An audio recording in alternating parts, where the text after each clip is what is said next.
Hello and welcome to another in 7 minutes or less tutorial from eDesign 360. Today we're going to be looking at ConceptDraw Office.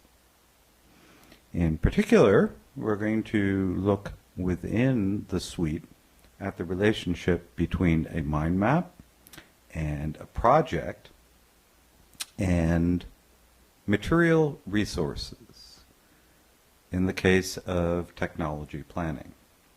So let's assume we have a mind map here that's looking at the current technology specs that might exist in your household. And we'll zero in a little bit here. We can see that network services, hardware components, and software components make up the primary nodes. And if I scale it up a bit and move in, and we'll go to the top on software components. You can see that we have some different software packages here, and over to the right we have sub-nodes as tasks coming off that have the costs associated with those. So this is a good design. If we take a look at outline mode here, that will work well for translating over to a project-based file in classic project mode. And to do that, we would click on Output, and we would, under Project Management, come down here under PM Easy Start and click and Create Project, which would then bring us up something that looks like this. So here we can see, if we scroll up, that we have those same software components. There's Windows 7 Home Premium, Microsoft Office Professional, Adobe Flash. You can see the subnodes here that have a notation as to the unit cost, and we'll use these as a reference to begin to put together a resource sheet of material costs that work for project management.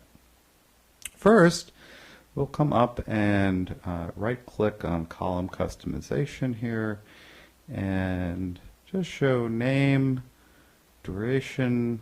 Don't need priority right now. I'll think of them as all high priority.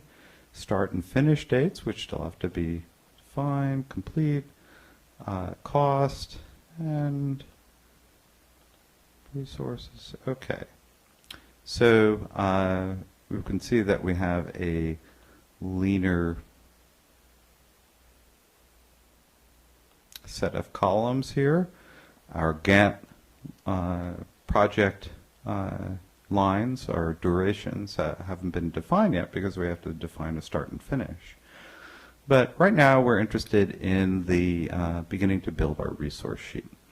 So we'll start with Windows Home Premium. We can see we have a unit cost here of $199.99.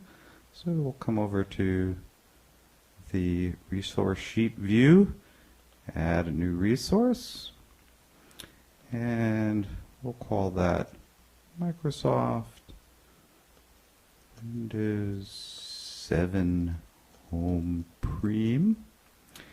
And the type of resource, so material resource, and it's $199.99. Okay, and we'll come back and look, and let's see here. We'll do the next one, Office Professional, $399.99. Okay.